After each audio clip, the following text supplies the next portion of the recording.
Hello and welcome to another week of Let's Discuss with Meg Duke. I am excited once again. We've got another amazing guest ahead of us, and we are talking all about trauma. I've got Dr. Jenny Hughes. She is a licensed clinical psychologist specializing in the assessment of treatment of trauma and PTSD across the lifespan. Dr. Hughes is trained to treat trauma and PTSDs in babies as young as infancy up through older adults even. While on internship and postdoctoral fellowship with the LSU Health Science Center, Dr. Hughes was certified in infant mental health and child parent psychotherapy. Dr. Hughes primarily works with adults via telehealth, both in academic medical settings and in her private practice. And I'm excited because we are also former neighbors. So, well, I'm going to ask her how we know each other, aren't I? And she's going to tell you all about that. So without further ado, welcome, Dr. Hughes. Hi, it's so good to be here. Yes. Oh my gosh, absolutely. So I already spoiled the lead there, but how do we know each other?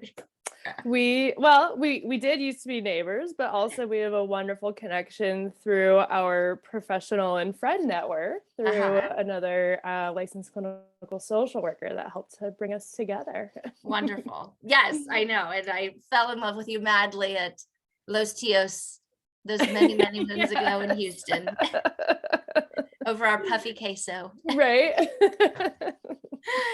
So I'm so excited to have you because I do not specialize in trauma. I have a very high level understanding of my practice with trauma. And so I selfishly just wanted to spend an hour with you, but also am really excited to be able to discuss trauma, parenthood, pregnancy, all of the things. And I love getting to learn from you about that. So I really appreciate you taking the time to come on so we could talk about trauma. My pleasure. I'm excited. So tell me, let's talk about let's get to know you a little more. I want to know more about how did you come to decide to specialize in trauma? I don't think I knew I was going to specialize in trauma when I first started in psychology. I was one of those weird undergrads who declared psychology as my major the first day of college, or like as soon as I possibly could. My initial kind of goal was to help. I wanted to work with adolescents who were troublemakers. And because, in psychology, it's a lot of me search. And through that, I did this like internship class in college and worked at the Boulder Mental Health Center and was a therapeutic mentor for kids. Some of them were in foster care, but not all of them. And through that work, I just sort of gradually got introduced to trauma because I started working in like the foster care world. I did research with kids in foster care after that at the Kemp Center in Denver. And then that was really where I pivoted to, I really like working with these types of kids and families who've experienced abuse and neglect. And so then when I was applying to grad school, I was, applying to work with advisors who were researching in areas of child abuse and neglect. And so, kind of like you said in my bio, I was trained as a child psychologist. I always thought that I was only going to work with kids and families. Our careers take us in lots of different directions that we never expect. But that's sort of how I got into the trauma world. And then my career has, expanded from there. That's wonderful. And that's so interesting. First of all, me search, I love. It's so interesting to see how many people have come into contact with in social work and in mental health in general. And they're like, oh yeah, I decided when I was XYZ happened to me that I was going to be a therapist or a researcher or whatever it might be. So me search, I love. Yeah. And that is so interesting for those who aren't in our profession.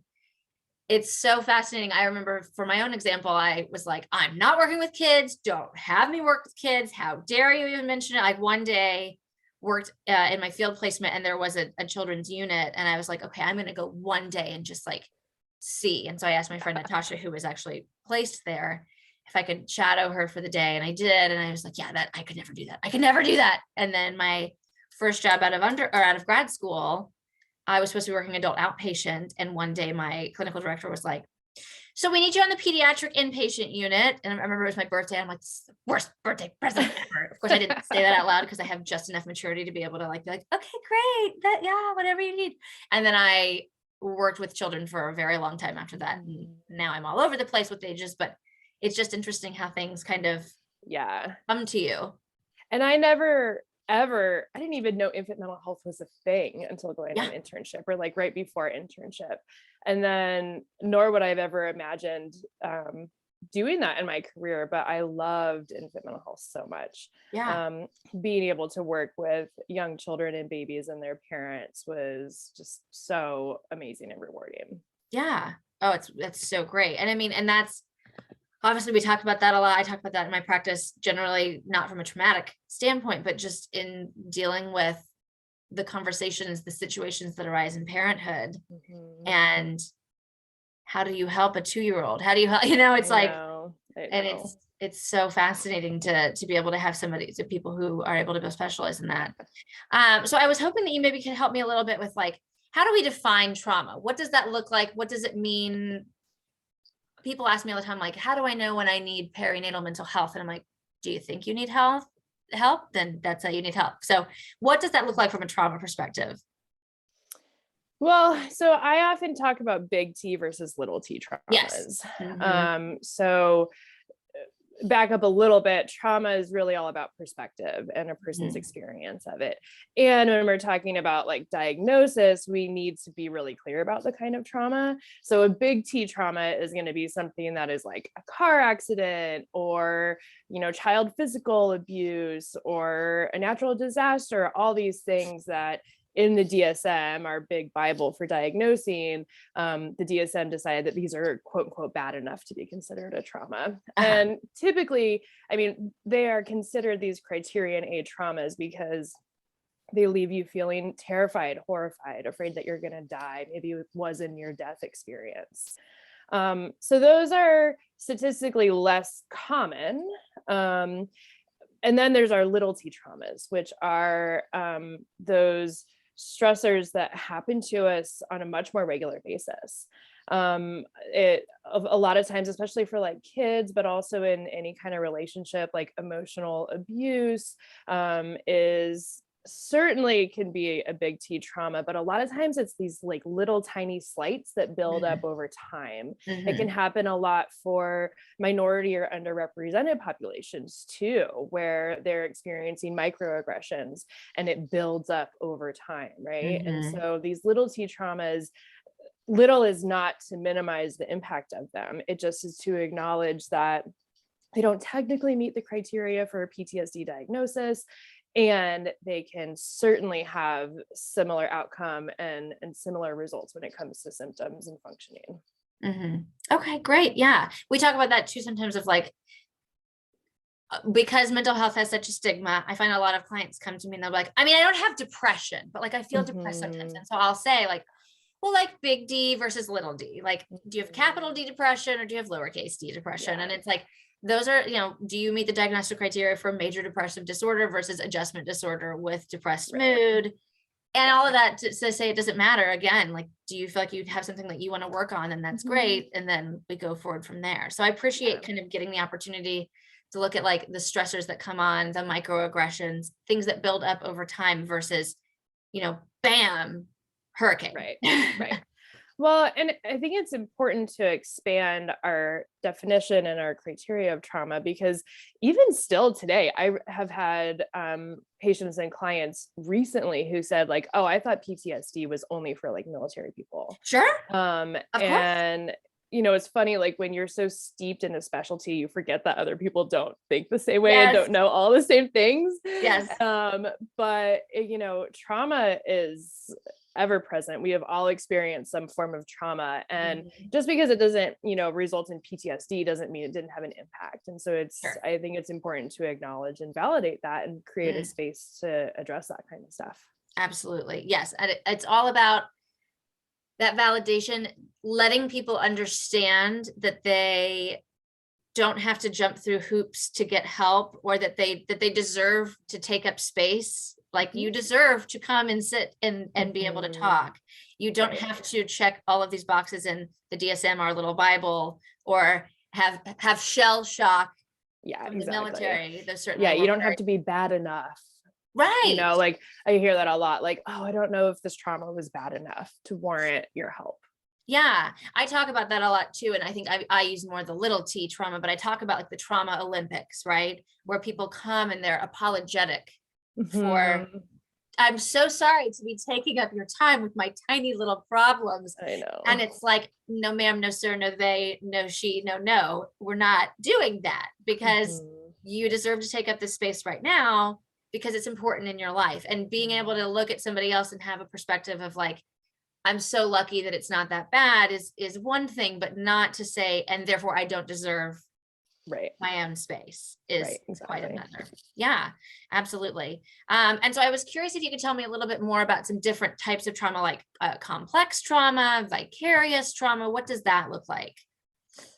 Yeah, so complex trauma or complex PTSD, it is not recognized in the DSM. It is actually recognized by the ICD, though, the International Classification. What is it?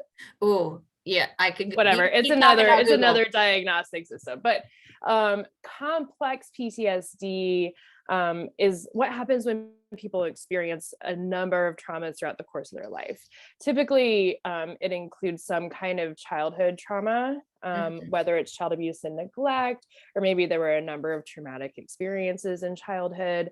One thing that we know in the literature is that for a number of reasons, trauma can, like, once you start to experience trauma, it can feel like, and it does empirically happen more and more often. Mhm. Unfortunately, trauma can be a risk factor for further traumatization. And Mhm. so complex trauma or complex PTSD is ultimately what can happen when you have a lot of these experiences throughout the course of your life. And when people with complex PTSD present, sometimes it can be hard to kind of like disentangle all of that and figure out where we're going to start. Mhm. um, but there are a lot of really effective treatments for it. Unfortunately, complex PTSD can sometimes get mislabeled as borderline personality disorder, Mhm. Oh, and interesting. Okay. that can be hugely problematic for people because it increases the stigma, and it also means they're not getting the right kind of treatment. Of course. So that's a really important thing to think about when we are coming into contact with clients and patients who've had a lot of trauma throughout their life. My goodness, I feel like I could go on a 10-minute question and Mhm. answer session with you now because I'm fascinated about like mislabeling complex trauma as borderline personality disorder because you're right, like DBT, dialectical behavior therapy, is very helpful for people with borderline personality disorder. And if you've got complex trauma, I would never think like, oh, this person has PTSD, let's get him into DBT. Well, and fortunately, as an intervention, DBT does acknowledge the role of trauma, Of right? So course. Oh, well, the yes, of course. biopsychosocial model says you were likely raised in an invalidating emotional Right. environment. And so that's your little t emotional trauma, Yes. right? Or Yes. big T. Mhm. Um, and at the same time, it's not trauma work. So DBT Right. skills can be so helpful for Yes. anyone. I mean, DBT is used for so much stuff now. Emotion regulation and distress tolerance, right? Right, Check, check, check. exactly. We can Interpersonal all use it. effectiveness. We all need that too. We can all use it.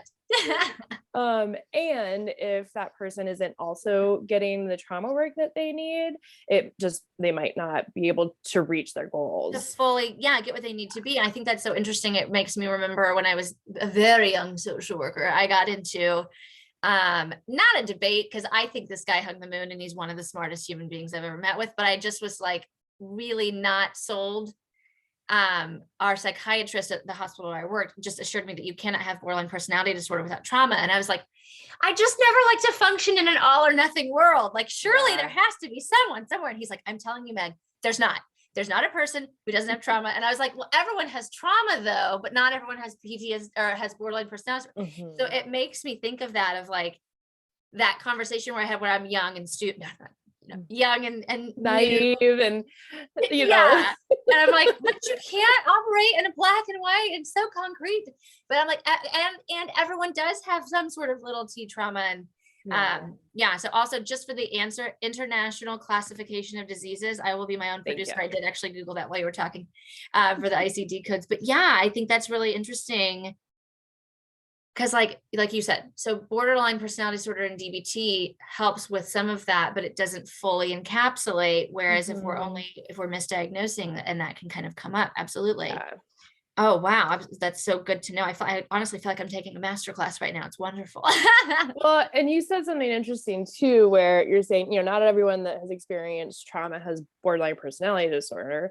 Also, not everyone who's experienced trauma has PTSD. So That's when correct. we look at lifetime stats, we see that for adults overall, about 5% of the population might have PTSD at any given time.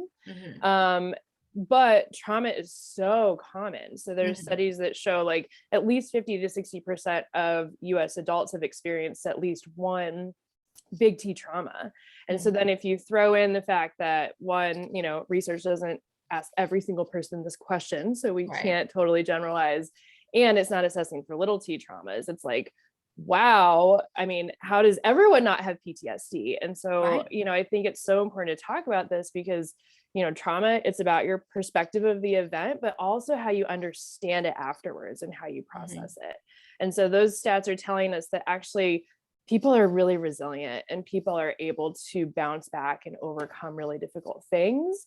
And when they're not able to, that's totally fine as well, because something stunted that resolution process. And so that's where, evidence-based treatments for this stuff come in and can be really effective. Right. Absolutely. Wonderful. Wonderful. Thank you for sharing that. That is interesting too, of like all of the people that we're not asking and all the questions we don't know and the research and the best that we can do. Right. Yeah. And then that resilience piece that came screaming back to me. That was from my research one class. That was my topic for all those years ago back in New York at Fordham. Yeah. We had an amazing professor out there. She was so great. And, she had been there for so long, she still used her own paper notes from 40 years before. Anyway, right. I digress. And so tell me a little bit more about vicarious trauma. Yeah. So vicarious trauma, it happens. So it can be talked about in a number of contexts, but typically we're talking about people who are in some kind of a helper or caregiver role. So therapists, for example, medical providers. It can also happen to like caregivers of family members. So maybe like, adult child is taking care of their elderly parent. But what happens is that person in the healing or caregiver role pretend like they're a sponge, right? And gradually over time, they soak up the trauma and the stress from their job or from whatever role they're playing. And so it's not that they're being directly exposed to trauma, but they are working with a population or an individual who does have that background. And through that work, that sponge is soaking up the trauma, and it can have a really, really detrimental effect on that individual if they're not aware that this is something that can happen, and they don't have the tools to be able to address the vicarious trauma and really transform from that process.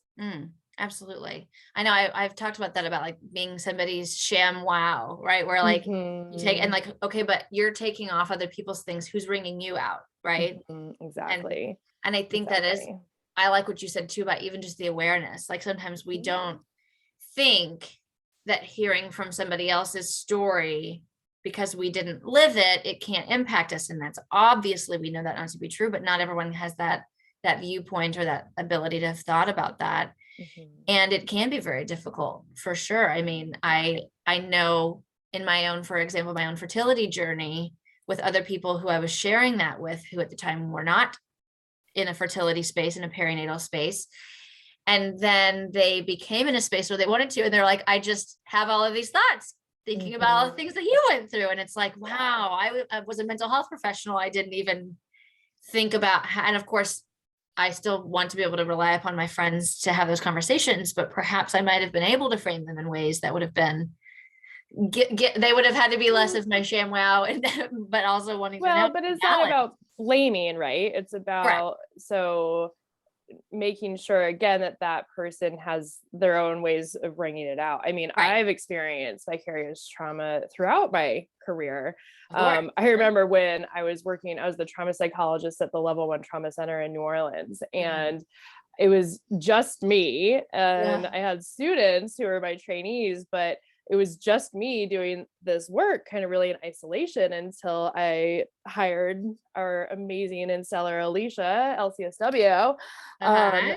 but my VT was like through the roof because I'm working with gunshot victims and car crashes and all this. And until Alicia came on board and I had a colleague with whom I could talk to this stuff about, because I knew about vicarious trauma then, I just Yeah. didn't have a way to address it. Right. And I mean, I remember like I was really on edge and like really afraid of like myself or someone else getting into a car accident or being shot and like all this stuff. And until she came on board, it was tough. Yeah. And it's so hard to be able to hang on to that. I mean, my eyeballs got so large for those of you who are listening on the podcast and not watching. Like when you said you were the only one at that hospital, I guess I had suppressed that memory of like, oh my gosh, I forgot that that even existed. Yeah. What a position to not, what a space to not need to be an individual alone on an island, for sure. And unfortunately, I mean, just talking about mental health care providers in general, we're often so siloed. And even if we're working in a huge hospital, it's like we're the only one on this team, right? We're the only mental health care provider on such and such team. Right. And that can be so lonely and is a huge risk factor for vicarious trauma, which can then turn into compassion fatigue, where you just don't care. You're like, I'm done. I don't care about helping people. And then you burn out and then you leave the field. Right. It's absolutely. And compassion fatigue. I mean, that I think a lot of people are getting more and more aware of like of burnout and in the working environment with, you know, with the great job exodus. And so that's spanning across all specialties and not just mental health, but that compassion fatigue piece. I think that word, that expression is starting to become more well known, where people are aware of like, I can only be empathetic so much. Again, to go back to our metaphor of like, before I get wrung out, like what am I doing to take care of myself? Because I've only got so much bandwidth, there's so much capacity. Absolutely. Exactly. I think it's so helpful for people to know about VT because again, we talk about the trauma Olympics of like, well, it didn't happen to me. So I shouldn't, you know, there's that word should that we love. I shouldn't be upset because it didn't happen to me. And it's like, but how does that impact your life? Absolutely. Yeah. And I was curious if you might want to, might be able to talk to us more about like traumatic birth experiences, how that, because I know a lot of my clients or a lot of people who communicate with me, not obviously I don't do therapy over Instagram, it's Instagram therapy, but people have mentioned like, oh, I had such a traumatic birth experience, or I'm wanting to get pregnant again, but it's hard for me to divorce myself. Like they feel like they just have to get all the way past that before, and kind of what that looks like from your experience. Yeah. That is such a tough one because there's so many points along the birthing journey that are like potential just mines, you know, for trauma, right? Like, I think one of the biggest triggers for traumatic birth, like one of kind of the first steps is my birthing plan does not go according to plan. And there's a huge deviation. I've worked with a number of people who their birth plan was to have a natural vaginal birth and something happened, right? Like the baby is in distress and they have to very quickly go to an emergency C-section. And through that process, you know, not only are things not going to plan, but often they don't feel heard. They don't feel like the team is listening to them or giving them the time to have their voice be part of the plan. And so then there's this internalization of, well, you know, no one cares about me. My voice doesn't matter. And I'm not good enough because I wasn't able to follow my birthing plan to a T. Of course, too, there's like awful, terrible things of, you know, let's say, you know, both the pregnant person and the baby are in distress and both need like major medical interventions. There can be so many things that happen. But you're right. I mean, it can make it, the recovery from that can have a big impact on the parent-child relationship. Because, you know, especially when that trauma happens during birth, sometimes it can impact bonding between the baby and the parent. And if there are, and, you know, I've worked with people who have had to have emergency C-sections, their scar is really triggering. So anytime they touch their scar or, you know, notice the scar tissue or see it, it brings back those images and even those physical sensations of what happened during that time. And I mean, it's really painful. Absolutely. Yeah. And it is, and it's a tough conversation of, like I said, specifically in my most recent experiences of people who want to try to have another baby. Yeah. And the stress that comes from that and how they're trying to get in a space where they know that it might not have been like unlikely that happens again. They have always had a And you plan that can't they control anything or predict the future. and yet you That's what can't trauma teaches us. control anything that's related to fertility and I conception. mean, even just, I always say to my clients, like, I can't control whether my ceiling collapses. I do everything to make sure that it doesn't, but I ultimately can't control that, you know? And so we can do X, Y, and Z up into a point, and then we just can't do anything further. And that's really, really, that's a journey to be able to move through that. And that you don't even have to have any sort of just awareness. Again, I think it's so wonderful how much more we're speaking about fertility and pregnancy loss and all of those things that are destigmatizing, making humans who are trying to get pregnant or who are experiencing these things not feel isolated, not feel alone. I liked what you said, like, I'm not good enough. Like I make the joke, I'll give my personal experience, my personal example is I make a joke about how my son and I would have died in a field somewhere because we eventually had to have a C-section, and it's not it's not funny. But it's like somehow it's like my defense mechanism of like, oh, well, at least thank goodness for new medicine. And it's like, because then you feel like as a woman, which not every person who gives birth is a woman, but these are the things that have been ingrained in us for so long of like, you want to get pregnant, you get pregnant, you have babies, you take care of them, you do it all, you do the laundry, you do the cooking, because that's what women do. And again, I'm saying that very sarcastically, but those messages still have been given to us. And so when you talk about those things that you like, what can I control and how can I be good enough to be deserving of all of these things? I almost said deserving, which is hilarious because I've been listening to the podcast, Fake Doctors, Real Friends. And it's like a running joke with them. And Donald Faison's face just came screaming to me that I was like, did I seriously just quote him as though that was a real word? So anyway, tangent, sorry. But yeah. But we have these like totally ambiguous gold standards, right? Vaginal birth is the best, or natural birth is the best, or birthing in a tub is the best, or whatever. Like, you know, whereas everyone's journey is ultimately going to be different, right? I actually thought like your birthing plan is not going to go step by step. There's going to be some kind of deviation from it. That's exactly right. I was going to jump right onto that conversation about birth plans. I think they're lovely. I think it's wonderful. I think it's nice to, like, it's a part of nesting, right? We talk about when people are about to have babies, they want to make the room look a certain way or fold the laundry just to feel that connection. And that's wonderful. And I think a birthing plan can be a really beautiful piece of that as well. I remember my obstetrician, she's a little old school. I love her, down in Houston. And she was like, so what's your birth plan? And I was like, oh, my birth plan is just that I want the drugs. Like, I don't care about the lighting or the music or the this or the that, and she was like, good, because I find that I have my biggest problems when people are so set on a birth plan. She was like, I don't really believe in them. And again, I'm not saying don't have a birth plan, but I am saying it's being able to get into that space of rolling with where we are, being able to feel comfortable, having these conversations, I do it myself. I will go in and be like, I have this whole list of questions I'm going to ask my doctor or my provider when I get there. And then I get there and I feel like a burden. I feel like I don't want to take up space. I feel like, oh, I don't want to waste it. That seems silly. Now I'm here. I'm not going to bother them with it. And it's like, I know.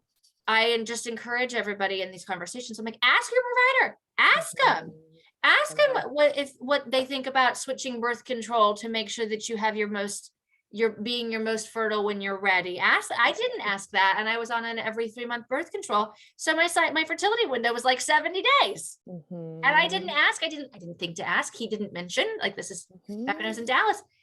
Asking the questions, being in a space where you can say, like, this is my ideal. Yeah. Perhaps what do I need to be prepared for?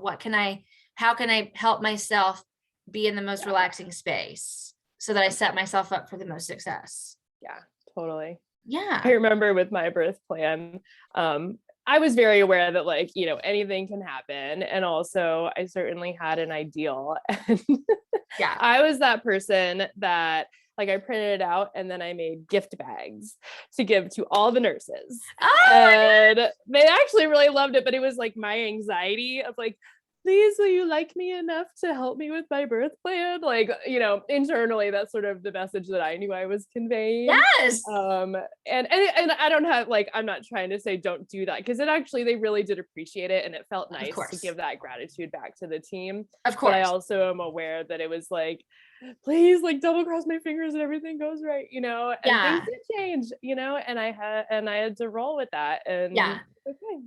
Well, I love that though. Gosh, Jenny, I love that so much, because what you're saying is, like, of course, how sweet. If you were nesting, or you don't like the word nesting, that's fine. But you were in a space where you hopped on your Cricut or went to the craft store and made thank you gifts for your nursing staff. That's one thing. What you're saying there is that you recognized the underlying intention. As only a psychologist or mental health provider would do, right? Like, yes. So there's all the anxiety. It's wrapped up and tied with a bow. I love it. That's so fantastic. And it is.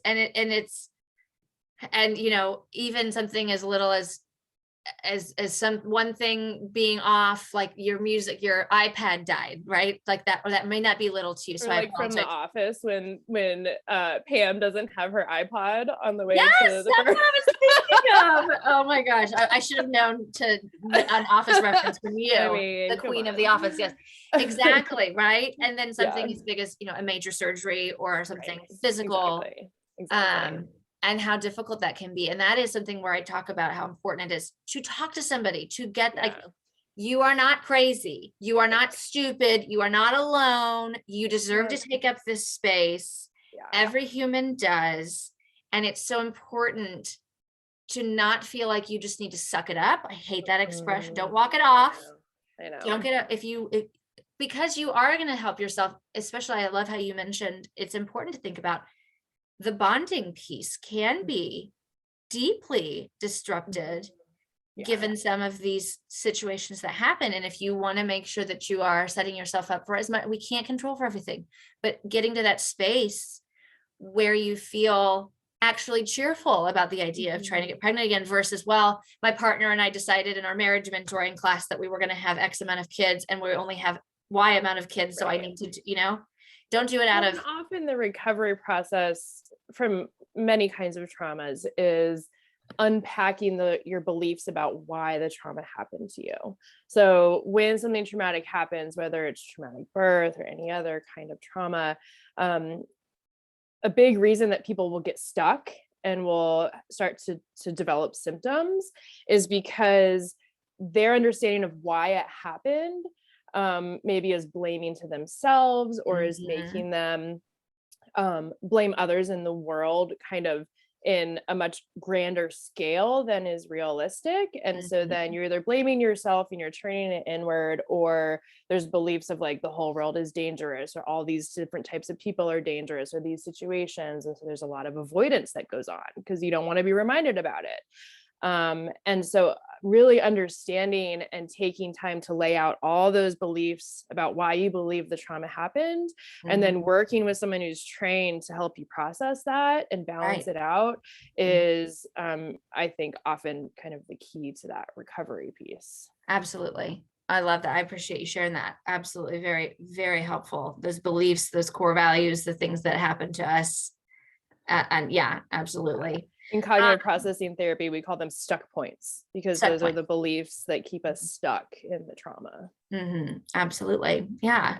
So what do you feel like this? I feel like this is kind of a silly question, but I feel like it's not a silly question of like, How do people ask for help?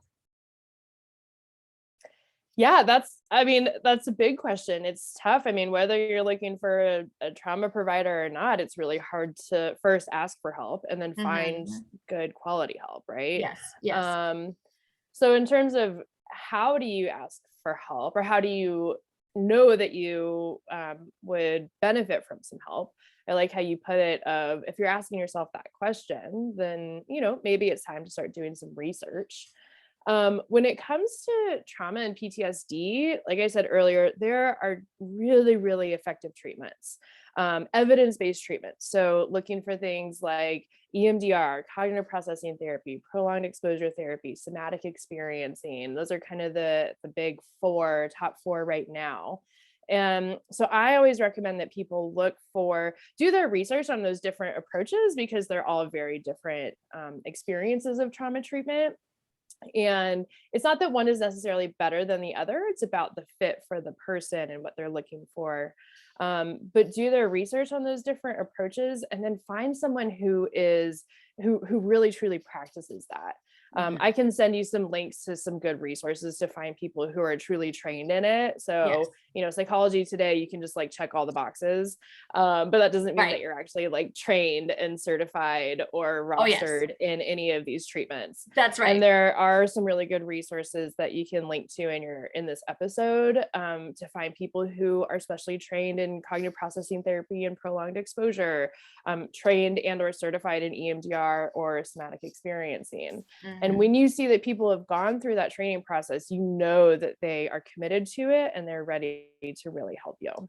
Same with Absolutely. child parent psychotherapy. There's also a roster for that, which I'll give you as well, which child parent psychotherapy is treatment for trauma that affects babies and kids from birth through age 5. So up Right. until age 6. So Yes, and I will for sure. Thank you for. I'll put those in the show notes so that people can start doing their Googling Mhm. and looking at it that way. And so unfortunately it does take, research. Also, if you have people that you can ask for recommendations, Mhm. that's great. Not everyone has that. Right. But if there is someone that you feel comfortable reaching out to, that might be able to turn you in the right direction or recommend a specific provider, I think that's always really helpful. The best referrals that I get in my private practice are from people referring directly to me, because they recognize that I would be a good match for that person. Right. Wonderful. Absolutely. And then I had another thought too.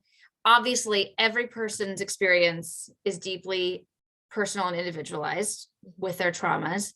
Every relationship is different between however you are related to this person biologically, as a friend, whatever it might be.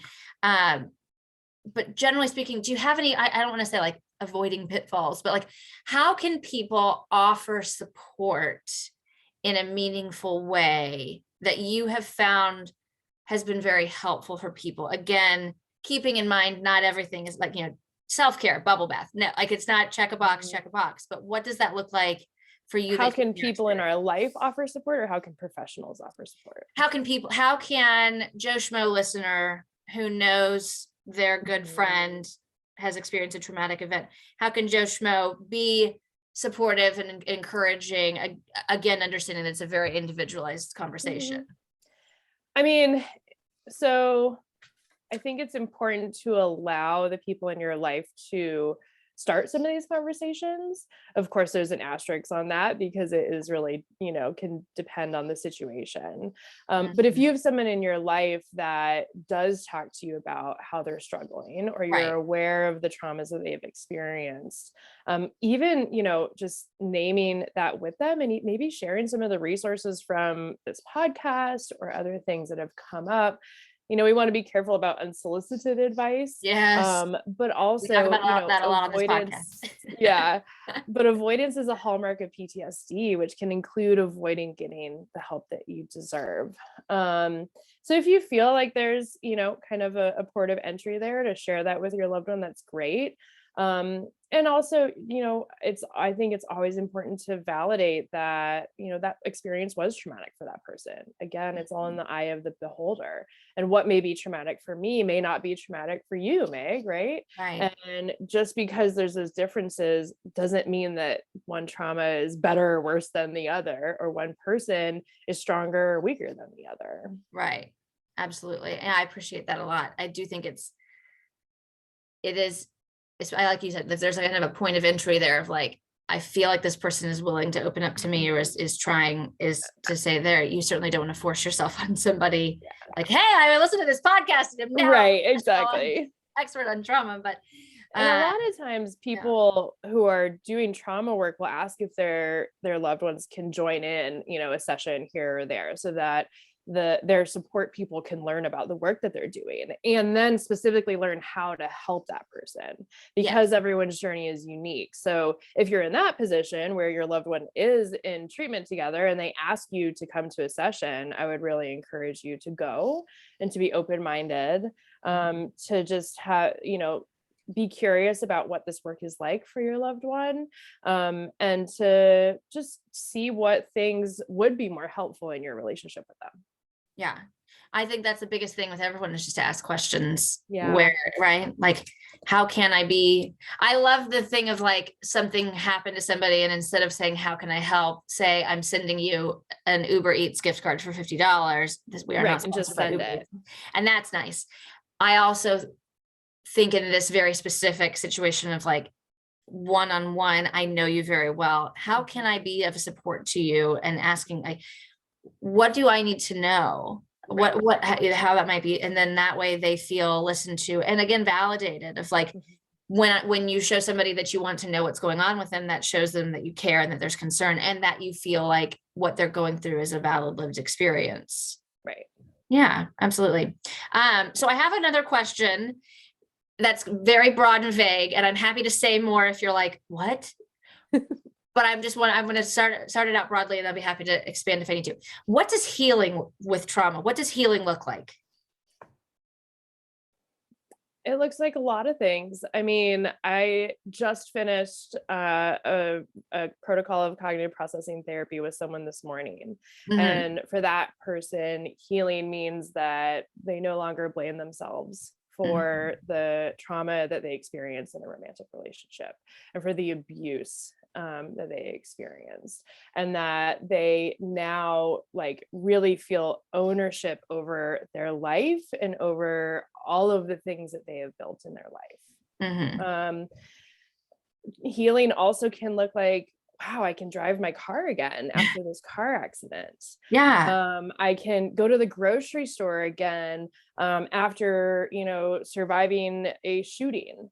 Being able to, I can play with my kids and not feel like I have to constantly be hyper vigilant and on guard. I can go to bed without checking all of the doors and windows 5 times. So, it looks like a lot of things, those higher level things of like gaining back, your sense of self and your sense of self-worth. And also those, kind of daily things of like feeling safe in your own body and environment more times than not, being able to trust people in healthy and realistic ways, feeling like you understand ways that you do have power and control, and also ways that you don't, and that you can find some balance there and some radical acceptance. Absolutely. Amazing. I love that. I wanted to make sure that and I know it's kind of a heavy topic today, so I wanted to think about how we could end on more of a, what do we have to look forward to? Kind of an uplifting. Well, and I mean, I do trauma work every day, and, acknowledging vicarious trauma, like a big reason that I can do this is because I see people get better. Yes. I really, truly do. Like I finish treatment protocols with people, and then I'm like, bye, see you later. Because they're all better. It's like, I joke, it's a very poor business model because I want to get rid of my clients, Yes. And I do, because they recover. And it doesn't mean that the trauma didn't happen. It doesn't mean that the trauma isn't part of their history or even part of their awareness in any given moment. It just means that it's no longer stealing those moments away from you every day. Beautiful. Beautiful. I love that. I like that optimism, right? We can change if we want to change, if we put the work in, if we spend that time, and if we take up that space and say, I'm going to do this and I'm going to help myself to get that better space, that we're able to change. I love it. I love it. All right. Well, Dr. Hughes, I'm so excited to ask this question. Where can we find you? You can find me at jenniferhughesphd.com. I also recently wrote a book called Yes, you the did. PTSD Recovery Workbook. It'll be on sale on Amazon in March, but I'm really excited. It goes through, it's an integration of a lot of the different evidence-based practices that I've talked about today in what I think is a format that is easy to use and is really applicable and sustainable for people to do this work either on their own or in conjunction with their therapist. So I'm really excited for that to hit the virtual bookshelves. It is a real book, but it'll be available on Amazon in March. Amazing. And I will be, don't worry, listeners, I will be sure to be annoying about plugging that book on my Instagram and everything, because my copy's already been ordered. I'm so excited for it. And I do think it's something with I already foresee with your voice, such like a palatable, understandable, warm hug of learning about the trauma process. So I'm really excited for the masses to get their hands on it. Yes. Thank you so much. Well, I can't thank you enough, Dr. Hughes, for spending the time with us. And I'm sure I will annoy you and ask you to come back again for another session. It would be my pleasure. Thank you so much for your time. Have a great one. Thank you, you too.